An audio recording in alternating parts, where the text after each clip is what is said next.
Everyone has the same 5 core areas of their life that ultimately determine how happy they'll be. Unfortunately, most of us have developed failure habits in each, and it's Will Moore's mission to help replace those with success habits to maximize momentum. After exiting his business for a combined 9-figure sum, Will learned it's not just about becoming an entrepreneur of your career, but an entrepreneur of the most important business you'll ever run, your life. And to crush it in your life requires firing on all cylinders in your 5 cores by continually taking action, building habits, and maintaining balance in each.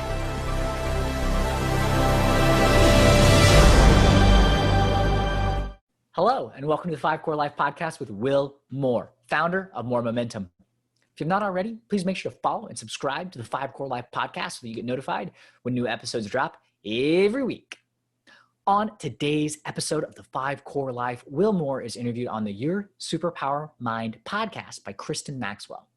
On Your SuperPowered Mind podcast, Kristin Maxwell investigates the process of transformation and gives listeners a nuts and bolts path to follow in their own quest for joy, meaning, and a flourishing life. In this episode, Kristin Maxwell is joined by Will Moore to talk about the 5 core areas of life that need to be in balance to find happiness. Will is a dynamic entrepreneur, speaker, life coach, happiness expert, and the founder of the Momentum Movement. His number one mission is to help people become the best versions of themselves, to in turn pay it forward to help the world become the best version of itself. Listen in and learn how to identify failure habits and establish success habits that will build the momentum to create success in all areas of your life. Are you ready to fire on all cylinders? If so, let's go. So, Will, welcome to Your SuperPowered Mind. Thank you. Great to be here, Kristin. Thanks for having me. Of course. My first question, which I can't wait to hear what your answer is going to be, is what superpower did you discover as the result of mastering your mind? Oh, man, this is it's almost as if you designed this question for me, because everything I do, these 5 cores, which we'll get more into, really kind of revolve around the first, your main core, which is your mindset. And this is sort of the mother of all your cores. And that if you don't have this going for you, it's almost impossible to master your other 5 main areas of your life. The way I define mindset is it's your overall perception of the world. You're either an owner or a victim. The glass is either half empty or half full. You're either that victim, like I mentioned, and as you just mentioned earlier on in my life, that's what I was. It's my brain is broken. I was born a certain way and it sucks and there's nothing I can do about it. And I'm destined for a life of blandness at best, versus an owner, which is somebody that says, okay, these are my strengths. These are my weaknesses over here. I'm going to figure out how to work around those weaknesses. I'm going to harness my strengths. There's nothing can get in my way. Obstacles are temporary roadblocks, and I'm going to kick ass, take names, and become successful no matter what. And so my transition to all of this happened in college when you just mentioned that rock bottom bounce. So I was your typical victim. I had a rocky childhood, and by the time I got to college, I essentially had zero self-confidence. Was your typical wallflower. I'd sit by myself at lunch. I literally couldn't look people in the eye. And so I kind of threw myself into studies, and one of my professors was actually a Religions of the World course, who was one of my favorite professors at the time, just happened to mention a book that he'd read that had changed his life. And I wrote down the book. He was kind of just a little side note in his lecture that day. I immediately left the classroom after. I went straight to the library to see if they had it. And fortunately, they did. And had they not had this book, I can definitively say that my life would have gone a different way, because this book is what changed my mindset. This book completely let me see things in a different way, that other people think the way that I do, that my brain's not broken, that I'm normal, and that there are methods and things that I can do to build up my mindset to make sure that I do live the life that I at one point thought was impossible to. Wow. So, okay. Go ahead. So I have to ask, what was the book? So the book was called How to Win Friends and Influence People by Dale Carnegie. It was written, I think, originally in the 30s. It still holds up today as one of my favorite all-time books. it's, they've updated some of the references, obviously. But it really just, the gist of the book is essentially that, everybody has the same sort of insecurities, and everybody kind of looks at themselves as the most important thing. And it's only those that are kind of evolved and that can get outside themselves from a 10,000 foot view and have a mindset of saying, you know what, it's not about me, it's about them. And how can I put my focus on the other person, make them feel special? And by doing that, you're not only taking the insecurities off you and focusing on the other, but you're making them feel special. They're then reciprocating that. And that's how you get what you want out of life. And so that ties into one of my other cores, which is relationships, which we can talk about in a little bit. But that was really the first step for me. Once I read that book, I realized that life could be different and that there was hope. And I became this insatiable self-help beast. I literally started reading every self-help book I could get my hands on. I was naive enough to think that I could read them all, which looking back, that was a good thing, because I think that if I'd known how much was out there, I probably would have been intimidated and might not have gone down the rabbit hole.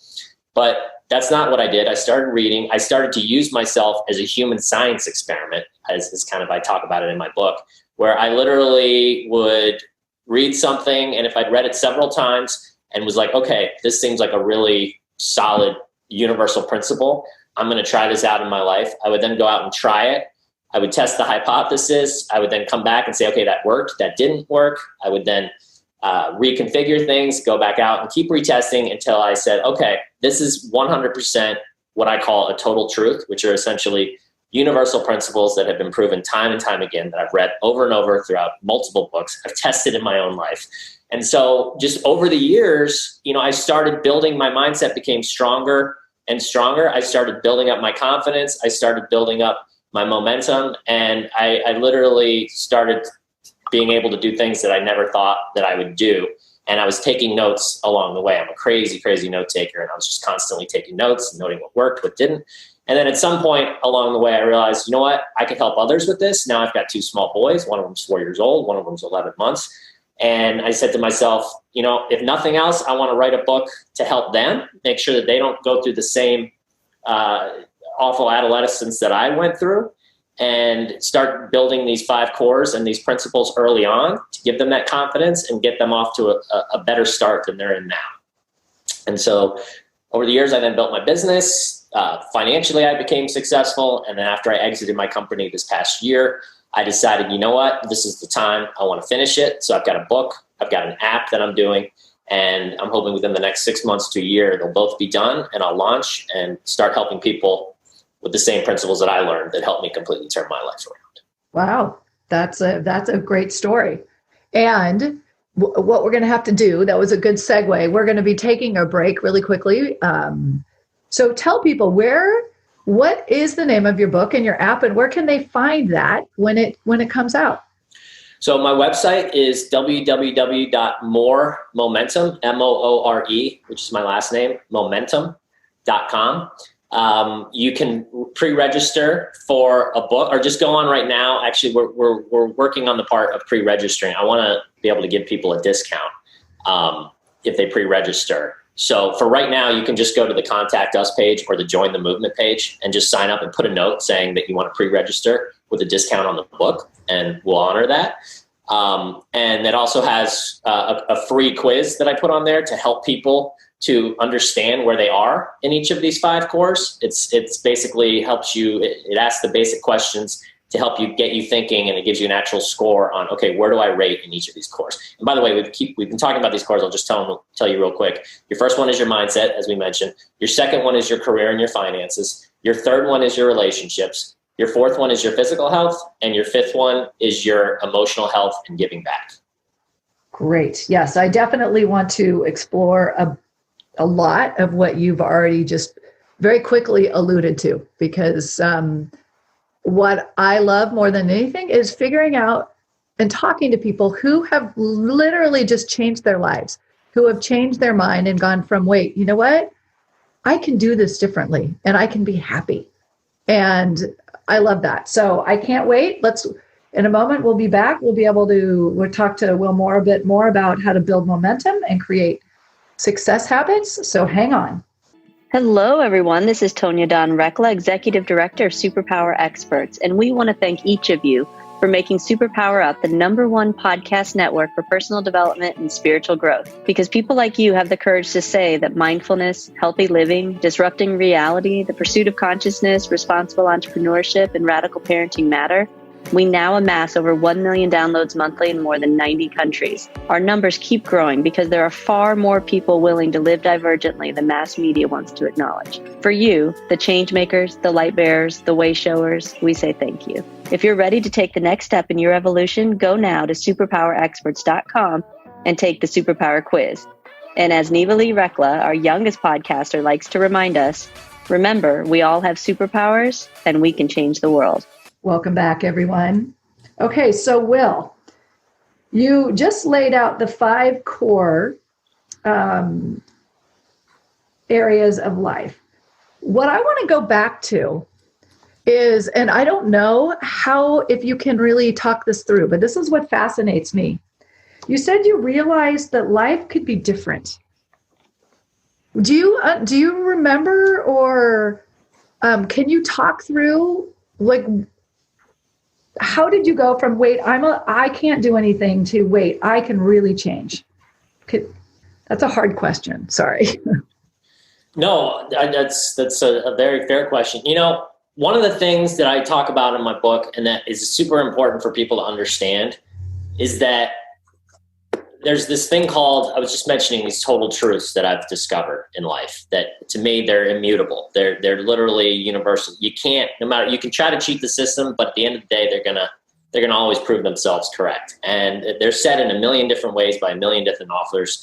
The point of my book was to sort of try to take the very basics to give people to springboard off of, so that they're not confused. In this day and age, basically what's so tricky is that there's things coming at you in a million directions. And so now more than ever, it's super hard to kind of know what to focus on and what to, sort of how to build your mindset. And what it's all about is it's the law of compounding, and things do not happen overnight. And because of this instant generation that we're in, people, you see things on internet, and this kid just, within a year, or 2 weeks, he's now got 8 million views on his page, and he's making money from these sponsors. And, that's not reality. I mean, there's always going to be one-offs, but the reality in life is, and what I learned early on is it's a day-by-day, step-by-step process. And if you want to build your mindset, you can't just flip a switch. There's no magic pill you can take for $9.99, although everybody and their mother's going to try to sell it to you. Mm-hmm. You have got to start learning what these principles are and start taking action on them until you have formed what I call success habits. So the idea is you want to shine a spotlight on your life and say, what are the failure habits that I'm doing in each of my cores? And so starting again with your mindset, what are the thoughts that are running through my head all day? Are they helping me to grow and build momentum and become the best version of myself?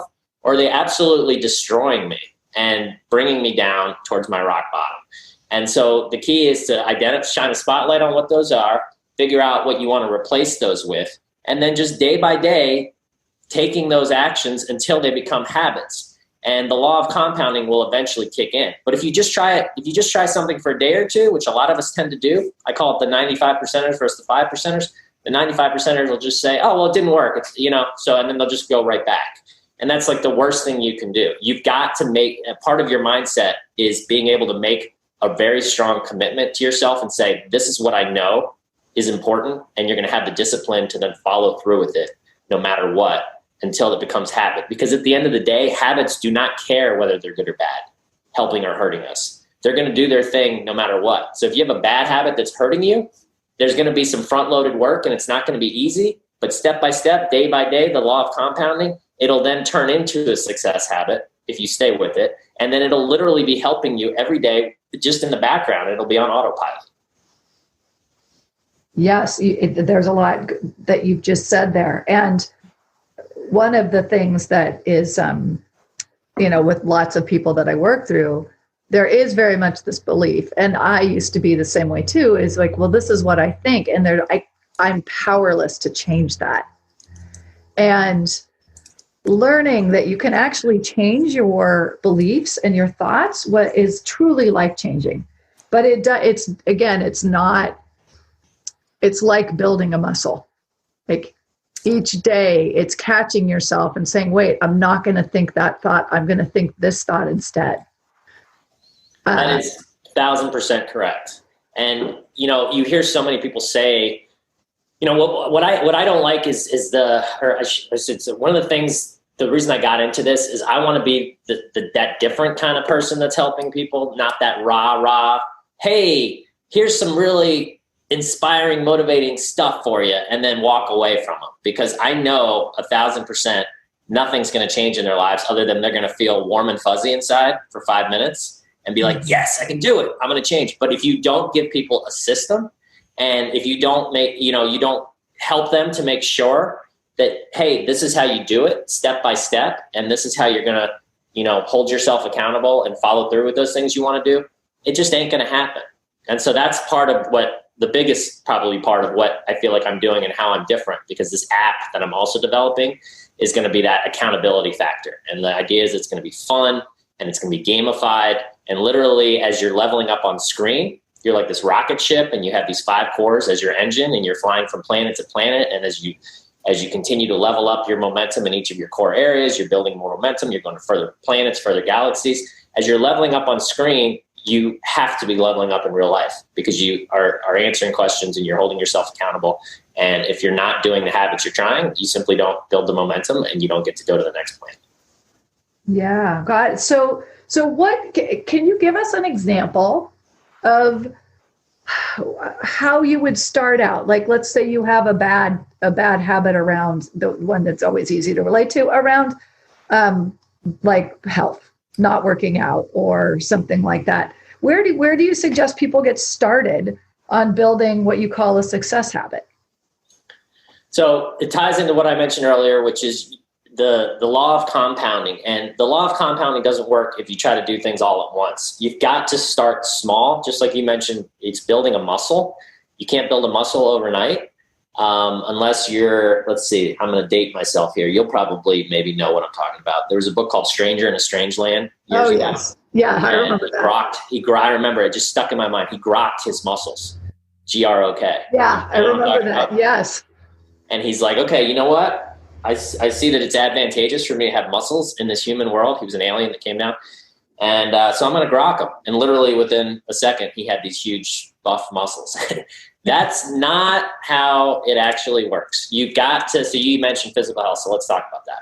You got to start small, because if you start too big, it's in your nature to say, that was too hard, I'm not going to do it. So I always talk about habit stacking. So you want to actually combine things that you enjoy, ideally, in order to build these habits, these success habits. So for me, I love playing basketball. I love playing golf. Those are my 2 things that are like my 2 favorite sports. I played soccer in high school, lacrosse, tennis, but out of all of them, those are my 2 favorites. So I was able to find a league at a local gym where they play, it's actually just pickup. They play 3 times a week for 2 to 3 hours. And that's fantastic cardio for me. I don't even feel like I'm working out. And then for golf, you walk, I don't take a cart, and I don't, drink while I play. Well, once in a while I will with my friends, but typically it's more, I look at it, it's exercise and fun. So you walk 18 holes, you're walking several miles. It's fantastic exercise. So kind of, that's my way, that built up to that. And that's what I do to get my cardio and exercise. And then I habit stack when I lift weights. I don't like to just sit there and lift. It's so boring. So I listen to podcasts, and I listen to my favorite authors, and I'll listen to books on tape. And so I actually doesn't feel like I'm working out, because I'm enjoying it. So the point is, start small. So if you don't work out at all, say, okay, I'm going to just get my heart moving for 15 minutes once this week. I'm going to pick an activity that I enjoy and that isn't going to be so difficult that, the friction is going to be there. So that's a term that I like to use too. It actually came from James Clear. It's a fantastic term. It's all about reducing friction. So you want to reduce the friction on whatever it is you're doing. So you pick something and then you just do it, and then you do it the next week, and then you add you add 10 minutes to that, then you add an extra day, and before you know it, you're out there. And it could even just be walking the dog around the block. That sounds silly, and like, oh, well, what's that going to do for me? Well, if you take your dog on a 20 to 25 minute walk every single day, you're getting exercise, and your body's going to thank you for it. Yeah. It's funny because I love everything that you're saying, and you are saying it so clearly, is this concept of starting out so that it's impossible to fail. And so one of the things that, I talk to people about, is, especially people who do nothing, is one of the things that I started doing a long time ago is while I'm waiting for my coffee, I do counter push-ups. I literally, it hardly even counts as exercise, but I'm waiting for my coffee. I'm standing there anyway. I do push-ups. Yes. And what it does is it starts becoming a habit that I think of every day, like, oh, I need to do push-ups.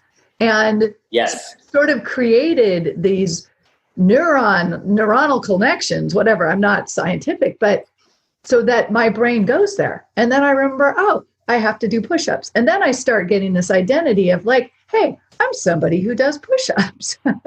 You just completely, thank you for what you just said, because you just absolutely made the perfect point of how this all works. And as I mentioned earlier, habits don't care if they're good or bad, helping or hurt us, right? So you just mentioned one where you habit stacked. You were doing something already it was a habit that you do already with your coffee. And then you said, well, I'm just sitting here anyway. So a failure habit would be to just sit here and do nothing. A success habit would be to actually start doing some push-ups. And then before you know it, you keep doing that every day. And there's a lot of experts out there like to say habits take 2 weeks, they take 30 days, to me, that's all BS. Every habit's different. Every person's different. Certain habits you can get within a week. Certain habits might take a lot longer. But if you just, like I said, you just got to keep taking the action. And then all of a sudden it's hardwired in your brain. You're doing it no matter what. And like I said, you're on autopilot. Now all of a sudden you've developed a success habit that is helping you build positive momentum in that particular physical health core. Boom. Didn't even have to think about it. It's pretty interesting. And I started doing it ages ago, and then I get feedback like, oh, your arms are so great. And then it's something I've done for years now. So anyway, it's funny. People laugh at me with the counter push-ups, but it is really for me, it just I laugh at you. God, yeah, that's so funny. No, that reminds me. I have I'm mentoring a couple students right now. For my alma mater. I just went to Rollins College right before the quarantine. I was honored to get an award from them, and I was able to speak to some people, and I was able to mentor some students while I was there. I did a speech, and then I mentored individual students, and I'm actually continuing to mentor them after this. And one of them said this phrase. So these are Gen Zers, right? These are 18 to 21-year-olds. One of them mentioned this phrase that I hadn't heard that stuck in my mind, and it's called well, I'll think about it, but it ties, the gist is that, tryhards and hardos. So he says that it's not cool to try hard, and it's not cool to try to get ahead and to be better. And I just thought that was so interesting. And it just reminds me, throughout the generations, there's always haters. And again, it goes back to that 95% that are not living their best life, that are kind of doing things deep down, feeling guilty because they know they should be doing things that they're not. And so when they see other people doing them, they make fun of them and they try to make them feel bad because they don't want to see them pass them and accelerate, because that'll make them feel like they're standing still, right? And that they have negative momentum versus these other people building positive momentum. So it just reminded me when you mentioned that. That's interesting. It's not cool to try hard. Ooh. Well, they'll learn, hopefully, with what you're showing. So one of the things that you that I've seen in your work is you mentioned the 10,000 foot view of life. Tell us about that. So this again ties to your mindset. Being able to get outside of your brain, and this ties also to emotional intelligence. It's in our nature to just be inside of our brain, constantly talking to ourselves and analyzing every little thing that happens, and breaking it down moment by moment as things happen, and being reactive versus being proactive, where you can step outside, and I call it your higher self. It's all about developing that higher growth owner mindset where, you're able to sort of say, okay, what's happening with this guy? Is he happy? If so, why is he happy? Is he unhappy? If so, why is he unhappy? What are the actions that he's taking that are helping him? What are the actions that he's taking that are hurting him. And again, this ties back into then kind of figuring out, okay, what habits do I want to start changing? And you're not able to do that as long as you're in your head all day, like a lot of people are. You got to step back and you got to look at your life. Again, it's about shining a spotlight on yourself and shining a spotlight on these 5 core areas from that 10,000 foot view and saying, okay, where am I now? And one of the things that I put in my book, and it's something I learned from years ago from several self-help authors have talked about this. It's called the funeral kind of exercise. There's different ways people have packaged it. But at the end of the day, I think it's kind of a cool thing to say, what's going to be, if I were to die tomorrow, what's going to be said at my funeral? And it sounds a little bit bleak, but to me, I can't think of any better way to snap people out of that being inside themselves and get them out to that 10,000 foot view, because they're basically being forced to sort of say, damn, what am I doing in my life? Like, what are people going to say about me? And if you don't like the answer, then you say, okay, well, what do I need to change? And that's what I try to help people with by saying, okay, you got these 5 areas. This is what leads to your ultimate happiness and success. And if you want to, I call it firing on all cylinders. If you want to fire on all cylinders and you want to kick ass, take names, and live your best life, you've got to pay attention to each of these areas and you got to build the success habits. And then I have an exercise where I say, okay, now I want you to write what you would ideally want said at your funeral. So as you start to learn some of these things, you'll kind of learn more about yourself, learn more about what you want, what your goals, your aspirations, your ideal life will look like. And you literally put it down on paper, and it's going to be in the app as well. I do it manually, and I literally look at it once a week to remind myself, this is where I want to head. And if I'm going to end up there, these are the things I need to do. That's very cool. It's funny. I was just talking this week on the New York Times. I love reading the Sunday obituaries, which again sounds grim, except that they are talking about some really, really cool people who did cool things, and it's inspiring. And it's sort of a way, now that you're saying that I look at and like, wait, I want to be doing something like that.